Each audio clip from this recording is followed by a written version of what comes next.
Hello, welcome to the NSC Wrestling and Gaming Podcast. I am your host, the Jim Cornette of professional wrestling, Nicholas Stephen Canfield. How you guys doing today? Welcome to the first episode of the brand new series, What If? And basically what it is I'm going to do 3 questions that I get emailed from a what if. And I'm going to be talking about them. But first, I want to give a shout out to Wrestling Warehouse. That is WRASSLIN Warehouse. You can find them on Facebook, or if you're in the southern part of Florida, just check them out there. I originally was talking to them. I was looking for some figures, and I got a mint on card ECW original San Francisco toy maker orange Sabu, and let me tell you, fucking amazing. It is so clean. It is amazing. I got it within a week and a half, and which is understandable because of the storms up here in PA. But I just want to give a shout out to him. And yeah, if you guys looking for good figures, he's got everything from Toy Biz, LJNs, San Francisco toy makers. He's got Jack Pacific, Mattel, Titan Sports. Whatever you're looking for, he's got it. Okay, let's get started. Well, the reason why I'm starting the What If series is because I got a couple questions by a couple people. What if this, what if that? And the 3 that really caught my mind for this episode is, what if Stone Cold stayed in WCW? And for that blew my mind, because Stone Cold is ruthless aggression. He's the Attitude Era. He's the rattlesnake. The way he made the late 90s up until 2002. Holy fuck. Like, he was every man's dream. Who wouldn't want to beat the fuck out of their boss? Like, he did what he wanted to do, and that was it. And my opinion is, if he would have stayed in WCW, or if he would have just stayed with Ted DiBiase, the Attitude Era would be different. I mean, think of the feuds he had with The Rock and Triple H, all right, and going with the corporation. There's just so many things that would be different, and he may not be who he is today. Another one I got was, what if Cactus Jack stayed in ECW or WCW? That's the same thing. Him as Mankind, Dude Love, Cactus Jack, or Mick Foley, he brought so much to the business, brought so much to the sport.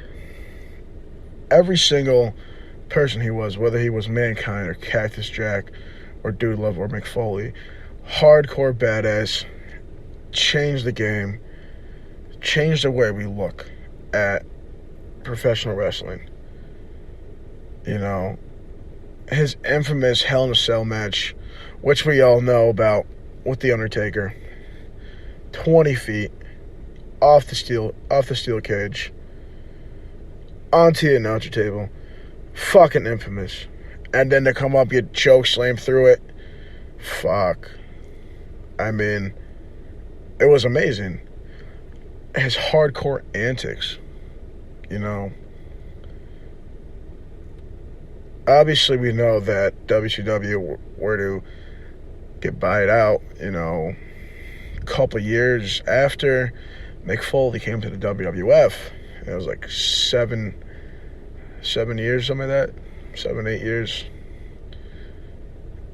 I don't know if his career would still be the same. Because if you remember, when ECW and WCW transformed to WWE, most of the guys that were from ECW got shit on.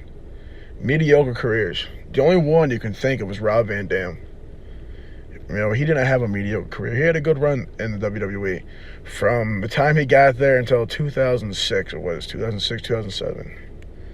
Then he had a short stint in 2015.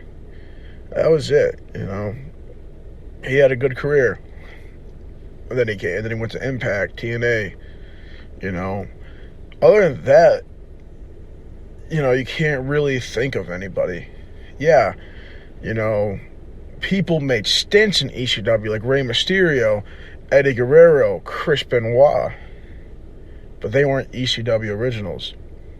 You know, yeah, One Night Stand 2005 and 6, you know, Rey Mysterio was there, but he spent most of his career in WCW before he got to the WWE. So most of the guys that came from ECW got shit on. And most of the guys that came from WCW made, you know, some of them made good careers. Booker T, sorry for my voice, by the way, it's a little off. But, you know, Booker T, Eddie Guerrero, Chris Benoit, Rey Mysterio, The Big Show, you know, they made good careers. You know, Billy Kidman was, you know, he was a good cruiserweight, you know. But, yeah, like, some of them, you know, had really good careers. Some of them, like Sean Stasiak, like Perry Saturn, who was also ECW, got shit on. And he was with the Radicals. He was part of the Radicals. Dean Malenko, Eddie Guerrero, Chris Benoit, Perry Saturn.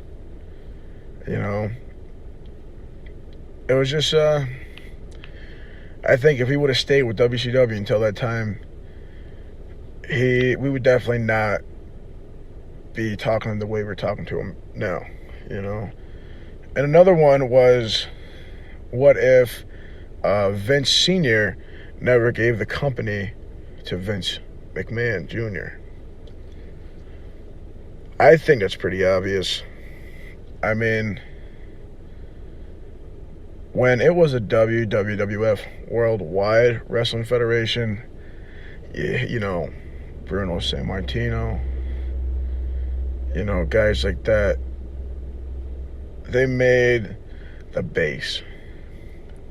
Once Vince got the company from his father, he made it into a worldwide phenomenon.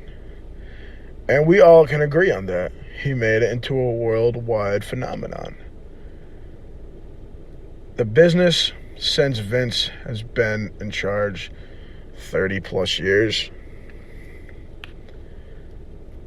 everybody has heard of the WWE or the WWF. Everybody has heard of Andre the Giant, Hulk Hogan, Stone Cold, Undertaker, Ric Flair, Triple H, Brock Lesnar, John Cena. You know, that's Vince. Alright? With Hulk Hogan and Andre the Giant, yeah.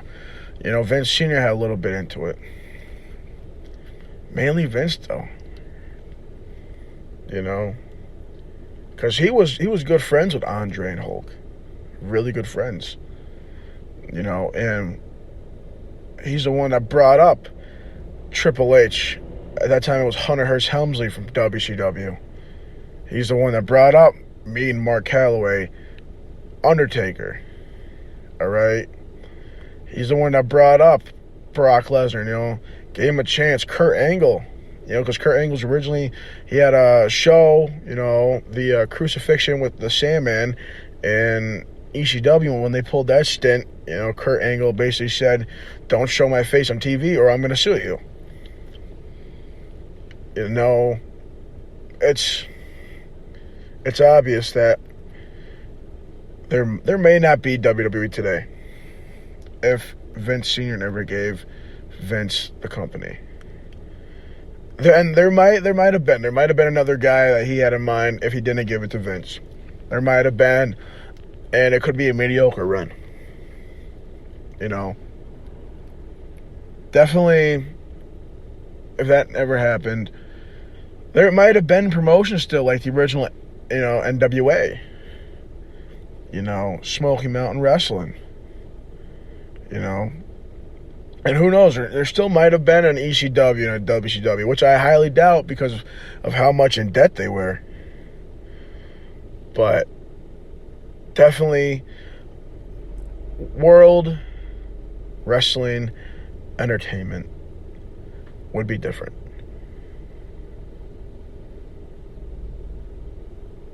You know, worldwide entertainment would be different. Worldwide federation would be different. It's just that. Now, this is only episode 1 of the What Ifs. I have a shit ton of fucking emails. Shit ton of messages on Facebook. What if this? What if that? Nick, what if this? What if that? That's why we're making this into a series. Because I also am interested, you know, and obviously some of it is a common sense. Some of it, you know, it's a little discussion. You know, there's questions on, you know, about The Undertaker that I got.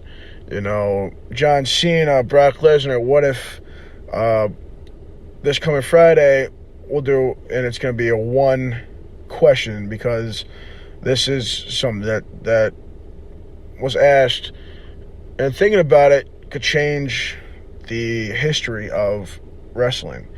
I was asked, what if the curtain call never happened and the Clique was informed? You know, I don't want to get too much in detail because I'm going to get that in detail Friday, but that's mind-blowing. Think about how much has happened because of the curtain call. And I'll let you guys think on that. But, yeah. I hope you guys liked the little intro, you know, first episode, everything like that. You know, again, I'm sorry for my voice. It's a little rough.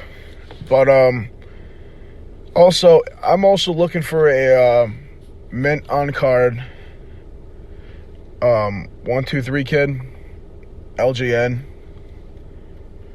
or a, Bone Crusher, Owen Hart. If anybody wants to email me or, you know, message me on Facebook, Instagram, something like that, we could do trades. I just picked up new wrestlers today, over the weekend, really. Psycho said, mint box. Picked up a mint Hunter Hearst Helmsley, mint card, LJN. The Macho Man Bronco. I just picked up a shit ton. There was good deals. Crispin won Eddie Guerrero, mint. But yeah, mint on card, LGN 1-2-3 kid, or a Jack Pacific, Owen Hart. Just message me. All right, I'll see you guys next episode. Thank you.